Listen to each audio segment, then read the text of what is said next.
It's time for BeMore Good News, and it's summer in the city. We'll be visiting Mount Vernon this time, and we'll be joined by Stephen Zhu, programming manager of Mount Vernon Conservancy and a creative Baltimore spirit. The next guest is Nick Furr, a board member and volunteer extraordinaire at the Spotlighters Theater, and our new artistic director, Wendy Snow Walker. She brings an impressive background to Baltimore, and we can't wait to hear her good news. And of course, we have our good news reporters, Miss Bonnie, to tell us all the fun happening in summer in the city.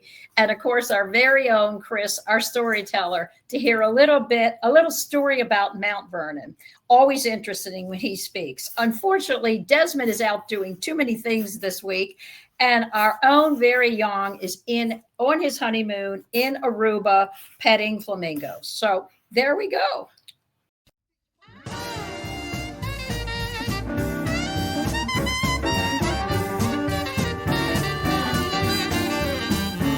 Way down on the shores of the Patapsco lies a singing and swinging this town I know. So have another beer, sit down, I'll tell you more. Folks work real hard, but they're doing it right. Cause when the sun goes down, they're gonna party all night. I'm talking about Baltimore. It's BeMore Good News in summer 2025. And I'm your host, Judy Templeton. Thanks for joining us. Each month, our good news reporters share with you some of the stories, events, programs, and people that make our Baltimore so special. Make sure you like us on Facebook and subscribe on our YouTube channel for all the latest good news. We have so much good news to get to this time. So let's talk about what we love about Baltimore. And as I said, what's happening in Mount Vernon. So let's bring on our team of good news reporters and first find out what's making their hearts aflutter. So what's making your hearts aflutter this week, Miss Bonnie and Chris? Hey, Judy. Hey. Hi, how you doing? Ladies first. Go ahead, Miss Bonnie. Good to see you. Well, thank you, Mr. Chris. I will do that right now. Okay. I hear all this news about all these flight towers and control towers, and they're operated by crickets in some places now. So I'm going to stay home this summer. Okay. And so we're going to start showcasing the neighborhoods of Baltimore, and it's staycation time here. Okay. Now, Midtown is going to have Artscape. It used to be in Mount Vernon, but this year they're going to try something new with Baltimore Rise. And they're trying to take all the arts and culture and the music and the food into the neighborhoods. So, of course, the first one they're going to pick is City Hall, where the mayor is. Okay. So Artscape is going to be around City Hall and the Falls Way, where they have the farmers market. Well, that's not going to happen. Yeah, it's not going to happen this Sunday. So they're going to have a light installation on Saturday and Sunday in the Falls Way. You know how it's really dark down there at night? Well, it's going to be full of lights. That's exciting. What? I was going to say that's exciting. I know you've got lots more things to share with us during your calendar, girl. Yeah. Yes, I do. Am I ready for that, or I got to wait a little while? I think we want to whet everybody's appetite. This is what we call in the business the hook.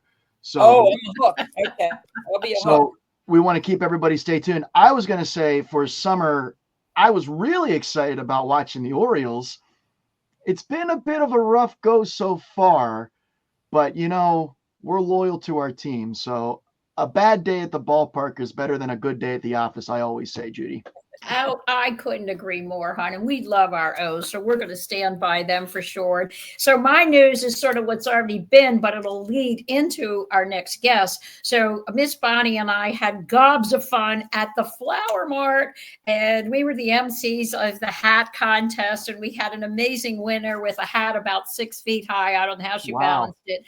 And we just had a super blast. So that kind of maybe will help us to, as you said, let's give a little hook here because we have a guest that was responsible for the Flower Mart.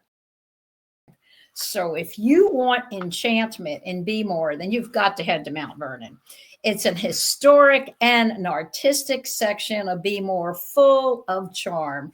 And guest Stephen Zhu, the programming manager of Mount Vernon Conservancy, makes the magic happen. He just completed Flower Mart, and now they're on the way to summer in Mount Vernon. And there's lots of things we want to hear about that. And then, of course, the season changes and the annual monument lighting. So, such a creative background. So, Stephen, come on in and tell us, hey, how did you find your Hey, way to Judy. conservancy? So happy you're here, Stephen. So happy to see you. So I moved to Baltimore about 4 years ago, 2021 August, for my master at MICA in filmmaking. And my apartment was literally 5 minutes away from the square. And so it just became one of my favorite spots to hang, to stay. And, obviously Monument Lighting and Flower Mart. And that was the first time I was introduced to the organization, Mount Vernon Place Conservancy. And they're doing a fantastic job of, organize those two iconic events.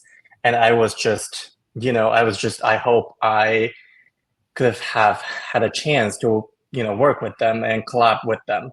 And fortunately, dream do come true. After I graduated 2023, yep, they were looking for a programming manager, and I just stepped my foot in, and I got it, fortunately. And you fit the job perfectly because I Thank you. personally love working with you because you get back right away and you're so attentive to the people and the volunteers that work with you. And that's really something pretty special. So we'll talk about a Flower Mart this year because it was one of the biggest and best we've had in a long time. So I agree. I couldn't agree more. Wow. Yeah. So we were really happy about it. We think it's the best year so far. The weather was perfect, and the people, the volunteers, the vendors, and obviously our amazing judges for the hat contest, Judy and Bonnie. That was amazing. I saw the hat. Yeah, I love the hat. Yeah, it was just amazing. We double ordered lemon this year for lemon sticks, and we still sold out, I think, around 3 o'clock in the afternoon on Saturday. So it's all wonderful. Yeah. Oh my gosh. It was just so wonderful to see lines wrapped around. Just to I get know. those traditional lemons with the peppermint stick. It really was. So, yeah. So, what do you think sets Flower Mart apart, though, from all the other festivals? I think, because Mount Vernon Place has the deep history, lots of, historical buildings, and definitely, obviously, the Washington Monument. And I think, they already had the foundation to, attract people there. And also Flower Mart is one of the most traditional events I would say in Baltimore. And that's what people are always curious about. And, I talked to lots of people at Flower Mart, and, they were born and raised in Maryland, Baltimore, but they've never had a lemon stick before. So I think it's very, I think it's a very interesting, tradition. It certainly is. Well, yes, I agree with you. I think that it is historically the most significant because it's been around the longest, and we can't argue with that.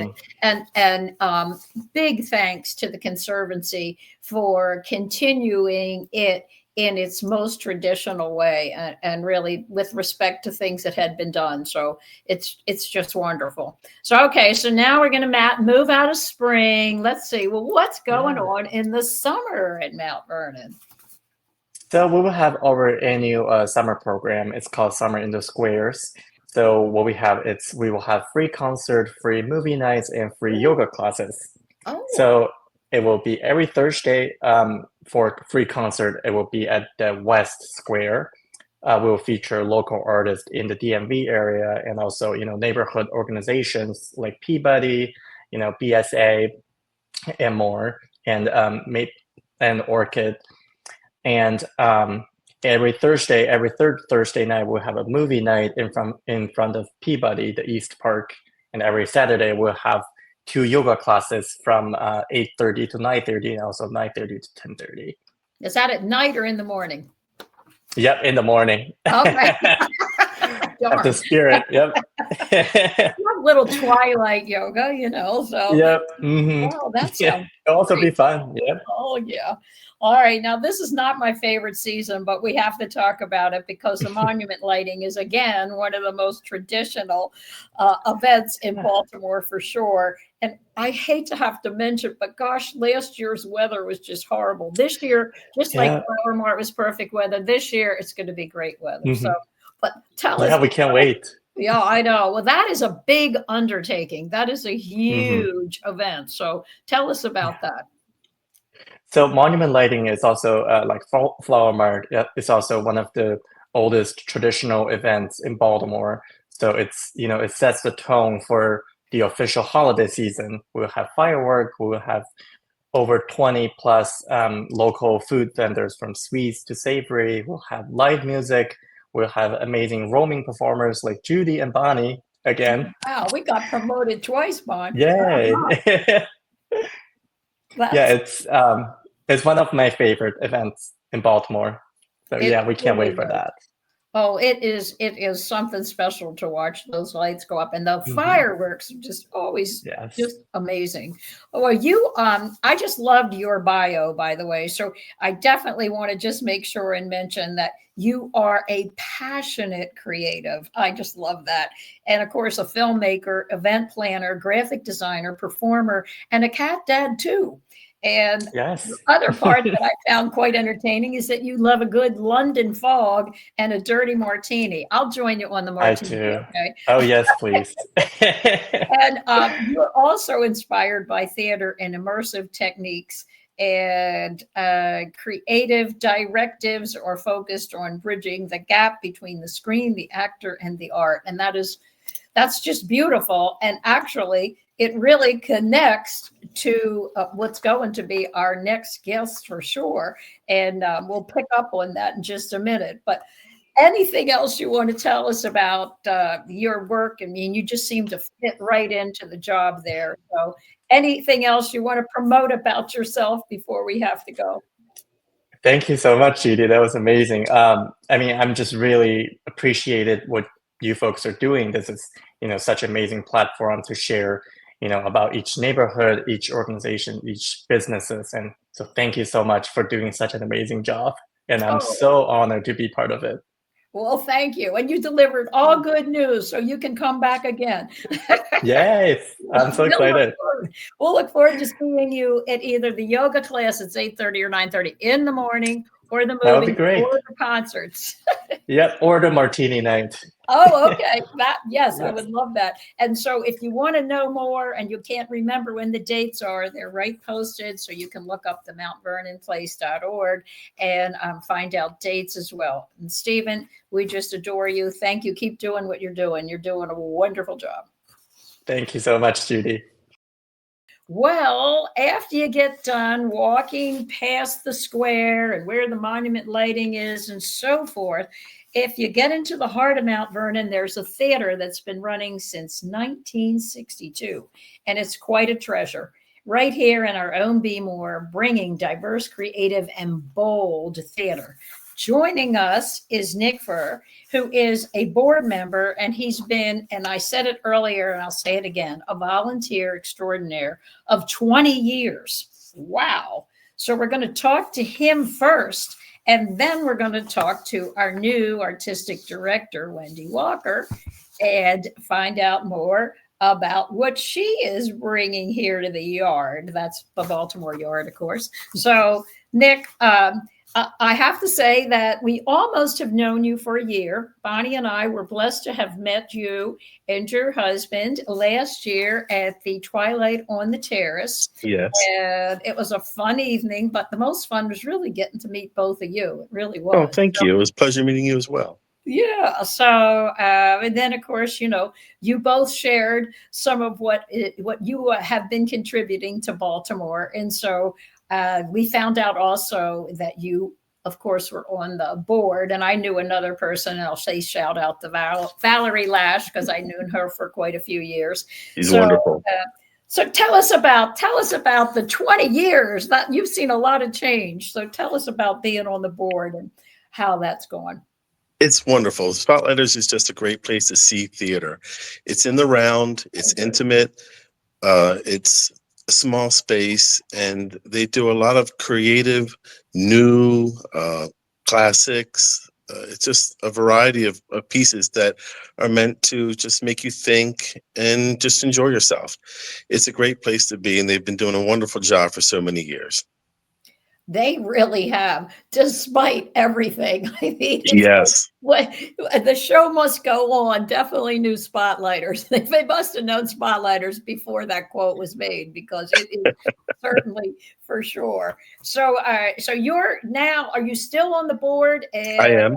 okay, good. Mhm. All right. And so what else have you done? Because I know you've done a lot to keep everything together there. So don't be shy. Well, sure. Personally, I've helped out in just seeing Spotlighters through over the years. I'm an architect by trade, and we redid the green room. They put in new seats. We've upgraded the lobby and the box office. There is a grant money we're looking for right now to become ADA compliant, so allow people to get in easier, use the facilities easier, and get around. So they're always looking to improve them up front, in development and creativity. Yep. And nothing you described, while it may sound easy, is in a building as So, old as Spotlighters. That's the thing. And so yes, it's a gift and a curse, because you can just feel the energy of, so many actors and shows before it. I mean, there's just a real beauty in that. But keeping it going at the same time is not an easy deal. And so to have strong volunteers in the community that care like you, is just super important. So, well, and I'm thank you very sure, much. I Thank think you. that I also, well, of course, and I think I also read that, you all are always looking for new energy to help to keep this thing going. So we really want to shout that out too. And Yes. we'll be providing information on how anybody can go and help. So, well, thank you, because you are definitely the wind beneath the sails in this operation. I know you've been there, and I know that you were very excited about the new artistic director. And when I read her bio, I was like, well, no wonder Nick was excited, because she has really got a versatile background. And so I'm not going to say anything more. Wendy Walker, welcome. Welcome here. Welcome to your new job. It seems like you're perfect for it.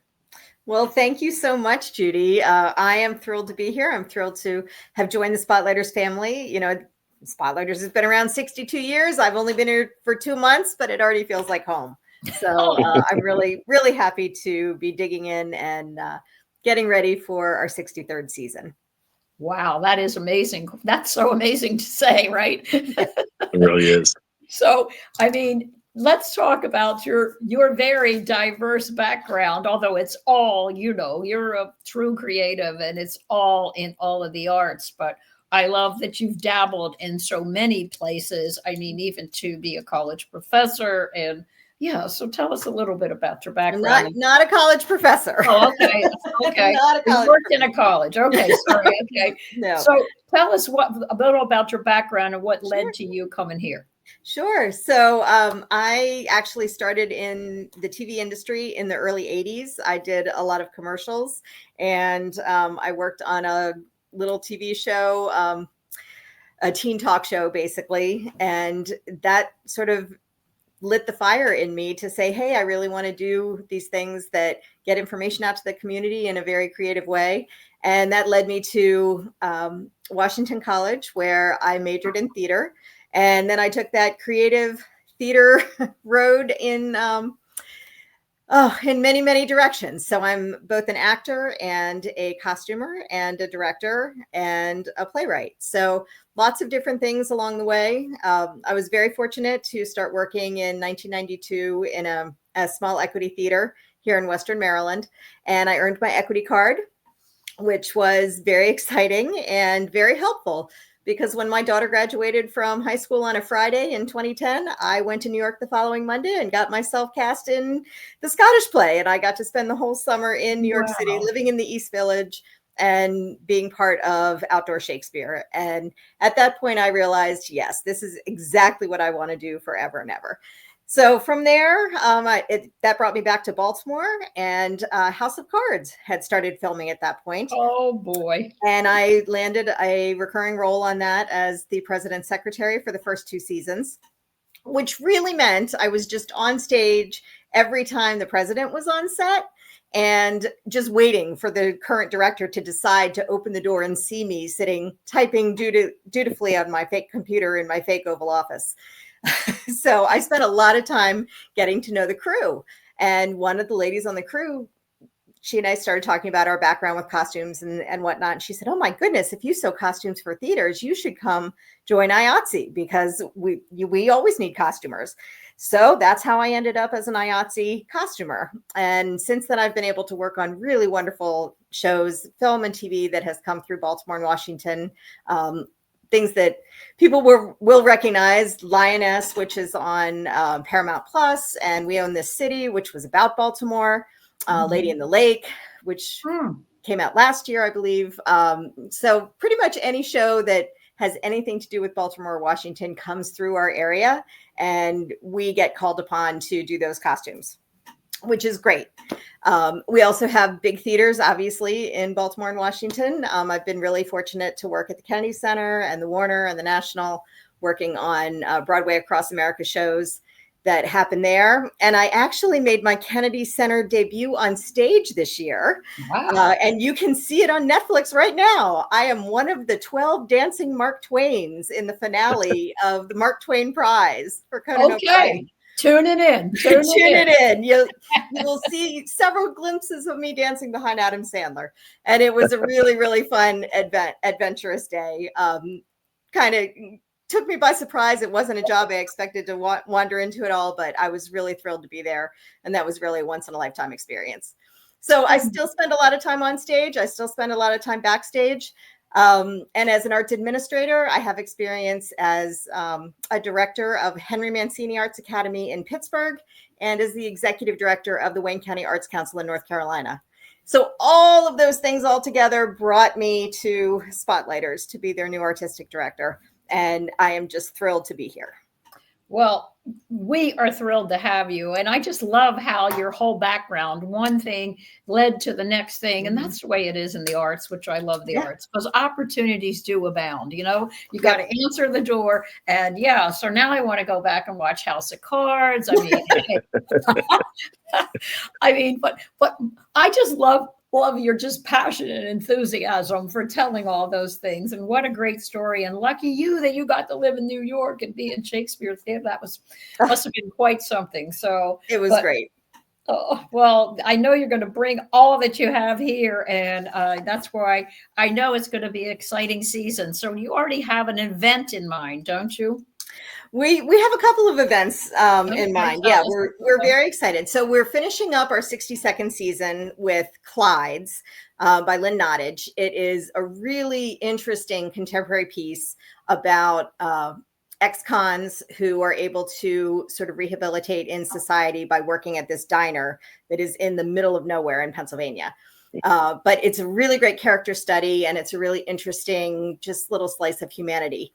And since I mentioned slice, I'm going to talk about sandwiches, because the show is about building sandwiches and everybody's favorite sandwich, and how building that sandwich becomes an art form. So our next online event is going to be voting for your favorite sandwich.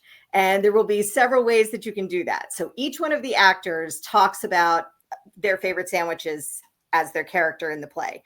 So each one of them on their social media and on our social media will have individual sandwiches that are their favorites. You can vote for them with shares. You can vote for them with dollars. A share is worth 1 point, but $1 is worth 5 points. So we're using it as a fundraiser. We're also using it as a way to really reach out into the community and get some new followers and get some new people interested in Spotlighters. We have been around for 62 years, but you wouldn't know it, because everywhere I go, people say, I've never heard of Spotlighters. Oh, so we want to change that. We want to make sure everybody knows about Spotlighters. Absolutely. So be on the lookout in your social media feed for voting for your favorite sandwich as part of our Clyde's fundraiser to wrap up our 60-second season. We're really excited about that. Well, my money's on you for making that change for sure. What a clever and easy event. Okay. You don't even have to get dressed up except for hair up, right? That's right. Virtual sandwiches. It doesn't get any better than that. Your feet won't hurt from walking around in heels. It's a good thing.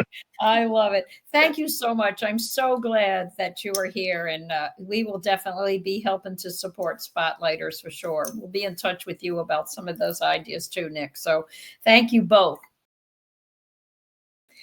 Oh boy, now it's time to hear from Miss Bonnie. And what is coming up, Miss Bonnie? What you got for us, hon? Oh, I got lots of stuff. Don't forget, we're exploring the neighborhoods. So I'm showcasing neighborhoods, and it's our Baltimore staycation time. Okay, so starting with historic Reservoir Hill. Now, if you ever go around Druid Hill Park and you see those big high rises, those old apartment buildings from years ago, they're renovated now. And the Cohn sisters used to live in one of them, and they dedicated a lot of their Matisse art and donated it to our Baltimore Museum of Art, if you want to check that out, because they're really, really nice. The pictures are so beautiful. The colors are bright. And Historic Reservoir Hill is where they were collected by the Cohn sisters. But now they're having a house and garden tour. And you know what? It's self-guided. So you can creep around all over the place, wherever you want, and look at all the cool stuff they have there in the gardens and in the mansions. And hopefully they'll let you in. Just tell them Bonnie sent you. I think they know me up there. Because I creep around there a lot. It's so pretty. It's just beautiful. Okay, and now we have our mini theater district. Now, a lot of our community theaters are located all over the city. We have so many of them, but there are two within a block of each other. So I guess we can call that the theater district. One is the Hippodrome, and they're going to have Chicago really soon, like within a week or two. So get your tickets. Hey, Miss Judy, hit it. And then Everyman, to celebrate Gay Pride for June, they're going to have the Queens of Broadway in a drag brunch. So that sounds like it's fun. And maybe you should dress up and join them. Okay. And then we have East Baltimore, the Creative Alliance, which is one of my favorite places to go. It's a very small venue. I think it only holds 150 people. They're going to have the 18th Ageless Grace. Now, that is a group of women that are over 40, and they put on a great show, all kinds of dancing. And some of their guests are from the Dance Theater of Harlem and Alvin Ailey. We've had some superstars on that stage, and it's so small. And then they invite you up on the stage and they tell you to do a dance with them. It's really wonderful. And Judy and I are going to be there, and that's on June the 8th. So get your tickets now. And also in East Baltimore, the Free to Be Greek Festival. 4 days, you can pretend like you're Greek. And that's on Ponca Street. And it's June 12th to 15th. They're going to have music and culture and dancing and Greek food, which is really, really good. Opa is what they always say. And then they throw a plate up in the air. So just be careful. Now back to our Inner Harbor. It's hosting Baltimore by the Bay. The mayor invented this a couple years ago. And June through October, the first Saturdays, they're going to have art, music, food, and fun, and lots of water stuff. So, and all those people that go in the water with their kayaks and their paddle boards and their rowboats and their crab nets, they're going to have a special thing called Baltimore Floats on June 14th. Now, it's going to have hundreds of kayaks, hundreds of paddle boarders, and they're all going to cruise around the Inner Harbor up to Canton Waterfront Park into the almost swimmable Baltimore Harbor. And our final thing today, because I know I can do everything, so I only had to pick a few, but look at our Facebook page and you'll see lots of stuff to do every day of the week. Now we're going to have our state crustacean feature event. I think we're the only state that has a crustacean featured. And that, ta-da, is going to be Crab Fest. And that's going to be at the Baltimore Museum of Industry on July 12th from 5 to 9. they're going to have crab tacos and crab pretzels and steamed crabs, of course, and probably lots of beer. I hope so. And that's what's going to happen in South Baltimore. So let me know what's happening in your neighborhood, and maybe next time I can announce it and promote what you guys got going there. See you around the neighborhood, Hans. Thank you, Miss Bonnie. That is a great tour of all the neighborhoods. So we got to get busy and get tickets and get out for all these things. I can't wait. Next, we have a Baltimore story from our very own Chris. So what are you going to tell us about Mount Vernon, Chris? Wow, Judy, what a show. So much to see and do, so much to look forward to this summer, but we are focusing on Mount Vernon. And so I wanted to talk a little bit about what makes that neighborhood so special historically. You know, I do city tours and people come from all over the world to visit Baltimore. And as we're making our way up Charles Street, I tell them they can see the Washington Monument. And some of them get very confused because they never realized they could see the Washington Monument from here in Baltimore. But I have to remind them that even though that Washington Monument in DC might be a little bit more famous, we had ours first. Baltimore's Washington Monument is the first Washington Monument in the United States. Now, the same architect, a man by the name of Robert Mills, designed both. In DC, of course, he built an obelisk. Here in Baltimore, he built a Doric column with a 14-foot statue of George Washington up on top. And Washington is depicted here in Baltimore resigning his military commission, a very significant moment, not just in American history, but also in world history. Washington surrendered his army. He became a civilian again. And of course, he'd go on to become the very first president of the United States. So that's the moment we chose to immortalize here in Baltimore in Mount Vernon. Now, everybody was really enthusiastic about the idea of building a monument to honor George Washington. Only problem was nobody was quite sure where we ought to put it. We knew this was going to be a very tall monument, and there was a fear that if it ever tipped over, it might land on somebody's house. So instead of building the monument down by the waterfront, where most people were living in the early 19th century, they decided to build the Washington Monument way out in the middle of nowhere, because that's all it used to be. It was all part of a vast estate that belonged to a man named John Eager Howard. He called his estate Belvedere, and those are two names that are probably still familiar to a lot of folks around town. John Eager Howard, the namesake for Howard County, and Belvedere, another Baltimore neighborhood, and of course the Hotel Belvedere, just a few blocks north of the Washington Monument. But all of that land used to belong to John Eager Howard. It was nothing but rolling hills and trees. Construction of the Washington Monument began in 1815, and it wasn't long before the neighborhood of Mount Vernon began to develop around it, named for George Washington's Northern Virginia estate. And it is still one of the most beautiful and most culturally significant neighborhoods in our great city. And if you're ever looking for something to do, a challenge, head on out to Mount Vernon on a day when the Washington Monument is open and see if you can climb all 227 of those spiral steps up to the top. Once you catch your breath, you'll get a beautiful view of downtown Baltimore. Back to you, Bonnie.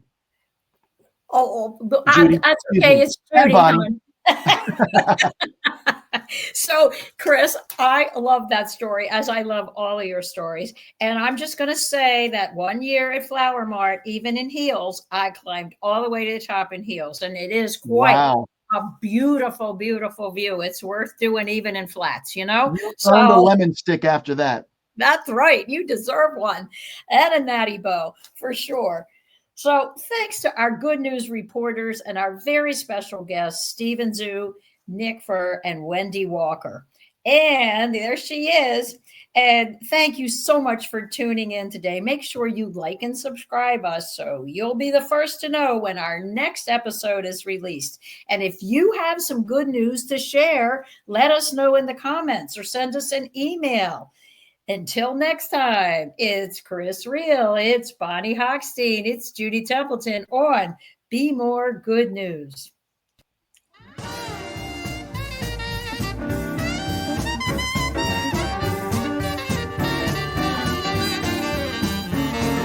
down on the shores of the Patapsco lies a singing and swinging this town I know. So have another beer, sit down, I'll tell you more. Folks work real hard, but they're doing it right. 'Cause when the sun goes down, they're gonna party all night.